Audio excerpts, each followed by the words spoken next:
अनि नयाँ आउने मान्छेहरूलाई यिनीहरूले प्रोत्साहित नगर्ने, निमोट्ने। तपाईँ हेर्नुहोस् बालन शाहकै विरोधमा हेर्नुहोस्, उसले जे गर्छ यिनीहरू विरोध गर्छन्, काम गरेकोमा यिनीहरू विरोध गर्छन् अनि तिनीहरूलाई निमोट्ने। अहिले उसको पनि त्यही हो, करिब करिब हाम्रो के भन्छ रवि लामिछानेको पनि केस त्यही नै हो। रवि लामिछानेले धेरै गर्न जम्प हान्न कोसिस गरे होइन, धेरै जम्प गर्न खोजे। त्यो थियो। अब उनलाई पनि अहिले त्यही गरे हो, आउने हरेकलाई त्यही प्रलोभन दिन्छ। बालेनलाई पनि अब टार्गेट हुन सक्छ तपाईँलाई त्यस्तो लाग्छ? किनभने उनी निकै कस्तो कुन हिसाबले त्यसको पछाडि मान्छेहरू छ, हिसाब र ट्रेडिसनमा ल्याउने बेला पढाइ लेखेको छ, काम त राम्रै गरिरहेछ, काम राम्रै छ। त्यसका उसको हेर्नुहोस् त रहेछ नि त, उसले त बनाएको एउटा राम्रो ग्रुप रहेछ नि त्यसको पछाडि। हिम्मतले काम गर्न सकेको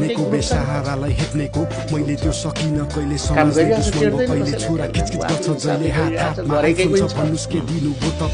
विदेशबाट आउनेहरू अब चाहिँ काठमाडौँ भएछ भन्छन्, अब बस्ने लायक भएछ भन्छन्। काम त गरे, जेसुकै होस् काम पनि गरिरहेछ, लडाइँ पनि गरिरहेछ। राम्रो गनिमत कुरो के छ भने राम्रो काम मात्रै गरेर हिँड्न पाए त हुन्थ्यो नि मान्छेले।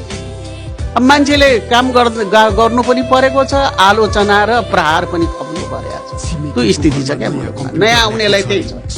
अब यी यस्तो टाइपको मान्छे एक भएर तपाईँले युनाइटेड भएर हिँडेदेखि चाहिँ यो पहिलेको चाहिँ पुरानो प्रवृत्ति भएका जो भनौँ मुलुकै लुटौँ खाउँ भन्ने खालको जुन प्रवृत्ति छ, त्यो प्रवृत्तिले खुला टेक्ने थियो। तर यिनीहरू एउटै ठाउँमा गएर युनाइटेड भयो भने बलियो हुन सक्ने अवस्था चाहिँ यो अर्काले गरेको उनीहरू सहँदा पनि नसहने, आफू गर्दा पनि नगर्ने।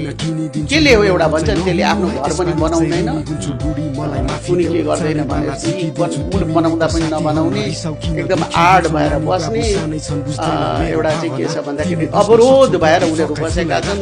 न कसैलाई बन्न दिन्छन्, न आफू सुध्रिन्छन्, न बनिन्छन्। त्यो स्थितिहरू यो अन्तिममा भन्दाखेरि चाहिँ तपाईँलाई के लाग्छ त, हामी कुनै पोइन्टमा गएर चाहिँ सुधार हुन्छ कि यस्तै स्थिति नभए कसरी भनेको अलिक मान्छे विदेशमा छन्, नयाँ पुस्तामा केही आश छ तपाईँलाई?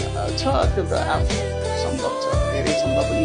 84 के इलेक्सनमा भएन भने त्योभन्दा अगाडिकामा पनि केही न केही सुधार कसरी सहन्छ? भन्नु न, हेर्दा एउटा पनि विरोधी थिएनन्, अहिले आए नि त। मतलब विरोधी त के भन्नु, राष्ट्रप्रति केही लोयलिटी भएको, काम गर्न सक्ने क्षमता भएका मान्छेहरू त देखिएन त। आफ्नै पहुँचमा चुनाव लडेर जितेर केही न